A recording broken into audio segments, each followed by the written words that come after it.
యోగ వాసిష్టం కథల్లో నిన్న విద్యాపురుషుని తాత్పర్యం చెప్పిన తర్వాత, అలాగే భృంగికి మహా శివుని చేత మహాకర్త, మహాభోక్త, మహాత్యాగిగా ఉండమని భృంగీసునికి సందేశం ఇచ్చిన తర్వాత రామ వశిష్ఠుల వారు రామునికి ఇలా చెబుతున్నాడు అనమాట. మరి అయిపోయినాయి కదా, ఇప్పుడు నీకు ఇక్ష్వాకుని కథ చెబుతున్నానని చెప్పి ప్రారంభించాడు. వశిష్ఠుల వారు ఏమంటున్నారంటే రామచంద్రుడితోటి, ఓ రామచంద్ర, మీ వంశానికి ఆది పురుషుడైన ఇక్ష్వాకుడు ముక్తిని పొందిన వృత్తాంతాన్ని విను. చాలా కాలం రాజ్యాన్ని పాలించిన ఇక్ష్వాకుడు ఒకనాడు ఏకాంతంలో ఇలా అనుకుంటున్నాడు అన్నమాట, ఇలా ఆలోచిస్తున్నాడు. వార్ధక్యం, మరణం, సంక్షోభం, సుఖం, దుఃఖం మొదలైనవన్నీ భ్రమలకి స్థానమైన ఈ ప్రపంచానికి కారణం ఏంటి? ఇవన్నీ భ్రమలే. ఇలాంటి భ్రమలకి స్థానమైనది ఈ ప్రపంచం. ఈ ప్రపంచానికి కారణం ఏమిటి అని ఒక ఆలోచన వచ్చింది ఇక్ష్వాకు మహారాజుకి. ఇలా విచారించిన జగత్ కారణాన్ని తెలుసుకోలేక ఆ సంశయాన్ని మనస్సులోనే ఉంచుకున్నాడు. మనం అంటే మరి దీనికి కారణం ఏం తెలుసుకున్నాం మనం? 25 తత్వాలు ఎలా వచ్చినాయో ఆ 25 తత్వాలకి ఎవరెవరు అధిదేవతలు, ఏ అధిదేవత ఎక్కడ ఉండి ఏ తత్వాన్ని పనిచేస్తున్నాడు, చక్షువుల్లో సూర్యుడు నుండి పనిచేస్తున్నాడు, అలాగే చేతుల్లో ఇంద్రుడి నుండి పనిచేస్తున్నాడని ఇలా అధిదేవతలని చెప్పుకున్నాం కదా. అదే జీవేశ్వర జగదుత్పత్తి చక్రం. అదంతా తెలుసుకున్న తర్వాత ఇవన్నీ నశించాయని కూడా మనం తెలుసుకుని చివరికి ఆత్మే నిలుస్తుంది, శేషించే ఆత్మే అని తెలుసుకున్నాం కదా. అదే ఇక్కడ ఆయనకి అవగాహనకి రాల. కాబట్టి ఆ సంశయం అలాగే ఉండిపోయింది ఆయనకి. ఒకప్పుడు మనం ఇంకా దీనికి ఇంకోటి కూడా మొట్టమొదటి శ్లోకం ఉంది. బ్రహ్మణోరవ్యక్త అవ్యక్తాన్ మహతో అహంకార అహంకారాత్ పంచతన్మాత్రేభ్యో పంచమహాభూతాని పంచమహాభూతేభ్యో అఖిలం జగత్ అని. అంటే అసలు బ్రహ్మ నుంచి అవ్యక్తం పుట్టింది. బ్రహ్మణోర్ అవ్యక్త, అవ్యక్తాన్ మహత్, అవ్యక్తం నుంచి మహత్తు పుట్టింది. మహతో అహంకారం, మహత్తు నుంచి అహంకారం పుట్టింది. అహంకారాత్ పంచతన్మాత్రాన్ని, పంచతన్మాత్రలు శబ్ద స్పర్శ రూప రసగంధాలు అనే మాత్రలు పుట్టింది. ఆయే మహాభూతాలుగా తన్మాత్రేభ్యో పంచమహాభూతాన్ని, వాటి నుంచి పంచమహాభూతాలు పుట్టినాయి. అంటే ఆకాశం, వాయువు, అగ్ని, జలము, పృథివీ. పంచమహాభూతేభ్యో అఖిలం జగత్.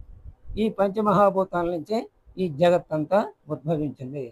ఈ ఏ వస్తువునైనా తీసుకోండి, అటు చరాచర వస్తువులు కానీ లేకపోతే ఇటు పిపీలికాది బ్రహ్మ. చరాచర వస్తువులు అంటే కదిలేవి, కదలని.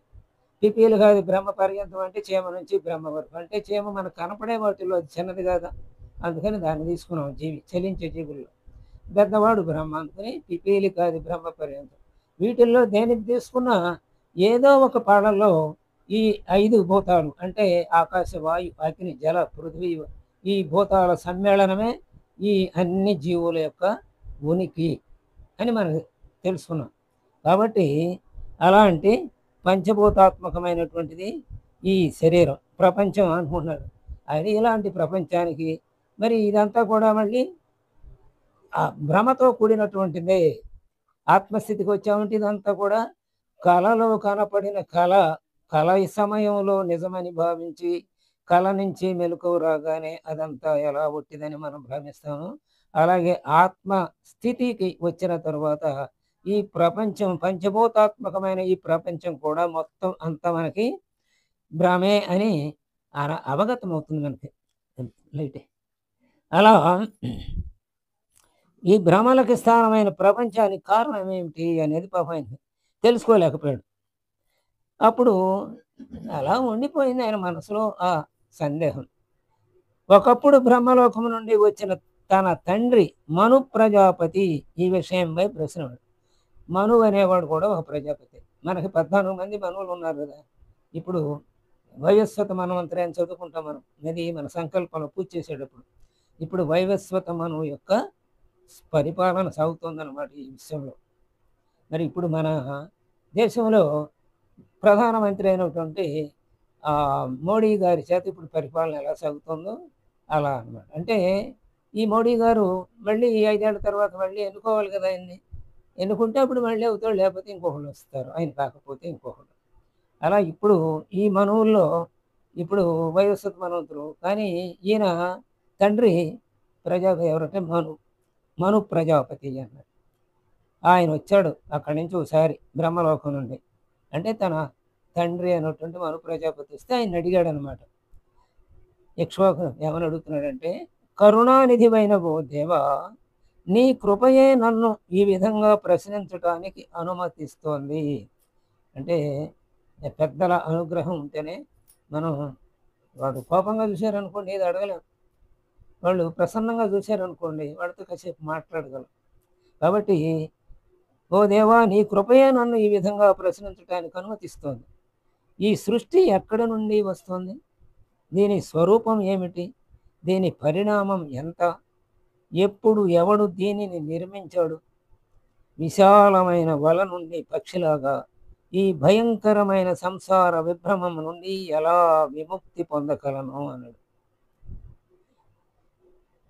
పక్షి వల ఎంత ఉంటుంది? పెద్దది ఉంటుంది. కనీసం ఒక 1000 పక్షులు పడతాయి. వల విసిరితే, పక్షుల వేటగాడు వల విసిరితే అందులో ఒక 1000 పక్షులు పట్టే స్థానం అంత పెద్దదిగా ఉంటుంది. అలాంటి దాంట్లో ఒకడే పట్టాడు, ఒక పక్షి పడింది అనుకోండి, తప్పించుకోవడానికి ఎంత దూరం, ఇంత వైశాల్యం గల దాన్ని తప్పించుకు రావాలి కదా. అలాంటి విశాలమైన వల నుండి పక్షి ఎలా బెంబేలు ఎత్తిపోతుందో దాంట్లో నుంచి బయటపడటానికి, అలాగే భయంకరమైన సంసార విభ్రమం నుండి ఎలా విముక్తి పొందటం అని అడిగాడు. అప్పుడు మను చెప్తున్నాడు, ఆహా, గొప్ప అనర్థాన్ని ఛేదించగల అసారభూతమైన ప్రశ్నని ఎంతో కాలానికి నీవు వేశావు కుమారా. ఓ రాజా, ఈ కనిపించేదంతా యథార్థంగా లేనిదే. గంధర్వ నగరం ఎండమావుల్లో నీరులాగా ఇది కూడా మిథ్యయే. అంతే. గంధర్వ నగరం పైన ఉందంటాం ఆకాశంలో, అది ఉండదు.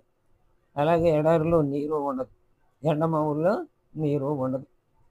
మరి ఇది కూడా అంతే. కానీ నీరు ఉన్నట్టుగా ఎండమావులు కనపడినట్టు ఇది కూడా కనపడుతుంటుంది యథార్థంలాగా. దూరం నుంచి చూస్తే ఆ ఎండమావుల్లో నీరు ఉన్నట్లు ఎలా కనపడుతుందో, అంటే దూరం నుంచి చూడటం అంటే అజ్ఞానం లేని చూపు. దగ్గరికి వెళ్ళి చూస్తే ఏముండదు కదా. అట్లాగే అజ్ఞానంలో ఉన్నప్పుడు ఇదంతా కూడా నిజమే అనిపిస్తుంది. అయినా ఈ నిజం అనిపించేదంతా కూడా జ్ఞానం కలిగిన తర్వాత ఒట్టిదే అనిపిస్తుంది. విచారిస్తే ఉండనిది వాస్తవంగా లేనిదే అవుతుంది. ఇదంతా లేదు కానీ ఉన్నదని అనుకుంటున్నాం మనం. కాబట్టి విచారించడం మొదలెడితే ఇదంతా లేనిదే అవుతుంది. మనస్సు కంటే, ఇంద్రియాల కంటే అతీతమైనది, నాశరహితమైనది మాత్రమే ఇక్కడ ఉంది. అందుకనే ఎన్నోసార్లు మనం మనస్సే సర్వం, సర్వత్యాగం అంటే మనస్సుని త్యాగం చేస్తే అంతా త్యాగం చేసినట్టే అని ఎన్నోసార్లు ఈ పుస్తకం ద్వారానే మనం తెలుసుకున్నాం. అంటే ఆ మనస్సు కూడా నశిస్తే ఆత్మే, శేషించిన ఆత్మే మిగులుతుందని ఇంత కూడా చెప్పుకున్నాం కదా నిన్న దాంట్లో. కాబట్టి నాశరహితమైనది ఏదంటే ఆత్మ, అదే మిగులుతుంది చివరికి. ఇంద్రియాలు ఉండవు, మనస్సు ఉండవు. అదే సద్రూపమైన ఆత్మ అని చెప్పబడుతుంది. ఆ శేషించింది ఏదుందో అదే నిజమైనటువంటి రూపమైనటువంటి ఆత్మ. ఈ సృష్టి పరంపర అంతా ఆ చిదాత్మ అనే అర్థంలో ప్రతిబింబం లాంటిదే. అది ఈ చిదాత్మ అనే అర్థం. అందులో ఏది ప్రతిబింబం? ఈ సృష్టి అంతా అందులో ప్రతిబింబమే. ఇక్కడ బంధం కానీ మోక్షం కానీ లేదు, నిరామయమైన బ్రహ్మమే ఉంది. ఐక్యం కానీ ద్వైతం కానీ లేదు, సారభూతమైన చిదాత్మయే విజృంభిస్తోంది. ఉన్నదొక్కటే. 10 అర్థాలు చేసుకుని 10 అర్థాల్లో చూస్తే 10 ముఖాలు మనకు కనపడతాయి. ఆ సంకల్పం 10 అర్థాల సంకల్పం మనదే, 10 అర్థాల్లోని రూపాలు మనయే. ఆ రూపాలన్నీ ఒకే రకంగా ఉండవు. అర్థం యొక్క ఉపరితలాన్ని మార్చామనుకోండి, ఒకటి కాన్కేవ్ లెక్స్, కుంభాకార కటకము, అదే సాధారణ అర్థం కటకం, అలాగే ఇంకోటి లోపలికి ఉంటుంది. లోపలికి కటకాలు ఇలా కుంభాకార కటకంలో ఒక రకంగా కనపడతాం మనం. మామూలు అద్దంలో ఒక రకంగా కనపడతాం. ఇలా అద్దాల ఉపరితల భాగాలను గనుక మనం మార్చామంటే అటు ఆకారాన్ని ఎత్తుగా, పల్లాలుగా అనేక రకాలుగా మనం కనపడతాం. అంటే ఇదంతా భ్రమే కదా అక్కడ, అట్లాగే ఇదంతా కూడాను అని. సారభూతమైన చిదాత్మ మాత్రమే విజృంభిస్తోంది ఇలా. సంకల్పం అంటే తన నుంచి వచ్చిన మాయే ఇదంతా చేస్తోంది. ఆ మాయ ఆత్మ ఎందలి ఆత్మ అధీనంలో ఉంది మాయ. ఆత్మ నుంచి వెలువడిన మాయే ఇదంతా కూడా, ఈ మిథ్యాభూతమైనటువంటి ప్రపంచమంతా కూడా. కాబట్టి ఇక్కడ బంధము లేదు, మోక్షము లేదు, నిరామైన బ్రహ్మమే ఉంది అంతే. ద్వైతము లేదు, అద్వైతము లేదు, సారభూతమైన చిదాత్మ ఒక్కటే ఉంది అని చెప్తున్నాడు. ఓ ఇక్ష్వాకు, ఒకే జలం అనేక భేదాలతో వేరువేరుగా కనిపించినట్లు అంతే. జలం ఒకటే, మరి అనేక కుండలలో అనేక రంగుల నీళ్లు పోస్తే అందులో ప్రతిబింబాలు అనేక రంగులలో కనిపిస్తుంది. ఒకే బ్రహ్మం అనేక జగద్రూప భేదాలతో అలా కనిపిస్తూ ఉండటానికి కారణం అది. మాయా మాత్రమైనందువల్ల ఈ భేదాలు లేనివే. వాస్తవంగా నీళ్ళన్నీ తీసేస్తే అక్కడ ఏది ఉండదు, ఏ రూపము ఉండదు, ఏ రంగులోని రూపము ఉండదు. అందువల్ల బంధమోక్షాలను గురించిన భ్రమని వదిలి సంసార భయం వీడిన వాడై సారభూతమైన బ్రహ్మాండంలోనే ఉండు, బ్రహ్మంలోనే ఉండు. అది కాబట్టి భ్రమ వీడి బ్రహ్మంగానే, భ్రమ వీడి బ్రహ్మంగానే ఉండు అని చెప్తున్నారు. ఓ రాజా, జలం తరంగాలుగా అయ్యేటట్లు విచిత్రమైన అవిద్యలో ప్రతిబింబించిన చిత్మాత్ర సంవిత్తు సంకల్పం వైపు తిరిగి జీవభావాన్ని పొందుతోంది. అది జలమే తరంగాలుగా అయినట్లుగా ఈ అవిద్యలో ప్రతిబింబించిన ఆత్మే ఇలా కనపడుతుంది, మనకి జీవభావాన్ని పొందుతోంది అని చెప్పారు. వాస్తవంగా జీవుల సుఖదుఖాల గురించిన మోహం మనస్సులోనే కానీ ఆత్మలో లేదు. రాహువు అదృశ్య రూపుడైన చంద్రుడిని పట్టడం వల్ల కనిపిస్తున్నాడు. చంద్రుని రోజు కనపడు రాహు, కానీ చంద్రుని పెట్టిన తర్వాత రాహు చంద్రుని పెట్టాడు అని మనకు తెలుస్తుంది. అలాగే ఆత్మ కూడా అదృశ్యమే, అదృశ్య రూపమే, కానీ అంతఃకరణలో చూసినప్పుడు దాని సాక్షాత్కారం కలుగుతుంది అన్నమాట. అది రాహు ఎలా అదృశ్య రూపుడో ఆత్మ కూడా అదృశ్య రూపుడే. కానీ ఆత్మచింతన కలిగి అంతఃకరణలో అది కనుక చూస్తే దాని సాక్షాత్కారం మాత్రం కనుక లభిస్తుంది. అంటే స్వస్వరూప జ్ఞానం కలుగుతుంది, ఆత్మస్థితిలో ఉంటాం. ఆ పరమేశ్వరుడు శాస్త్రాల చేత కానీ గురువుల చేత కానీ కనిపించడు. అహంకార మమకారాల రహితమైన బుద్ధిలో తనకు తానే కనిపిస్తున్నాడు. అది బుద్ధి ఎలా ఉండాలి? ఆత్మని దర్శించాలంటే అహంకార మమకార రహితం అవ్వాలి. అలా ఎప్పుడైతే మన బుద్ధి ఉందో, అంటే మనసునే అంతఃకరణనే మామూలుగా 4 అంతఃకరణ 4గా అయినప్పుడు మనస్సు, బుద్ధి, చిత్తము, అహంకారం అని చెప్పుకుంటాం. అదే 4ని కలిపి చెప్పినప్పుడు అంతఃకరణ అంటాం. దాన్ని 2గా చెప్పాల్సినప్పుడు మనసు, బుద్ధి అంటాం. 4గా చెప్పాల్సి వచ్చినప్పుడు మనస్సు, బుద్ధి, చిత్తము, అహంకారం అంటాం. మళ్ళీ ఆ 4 ఏ పనులు చేస్తాయో అవన్నీ కలిసి ఒక పనిని ఎలా చేస్తాయో అది కూడా చెప్పుకుంటాం.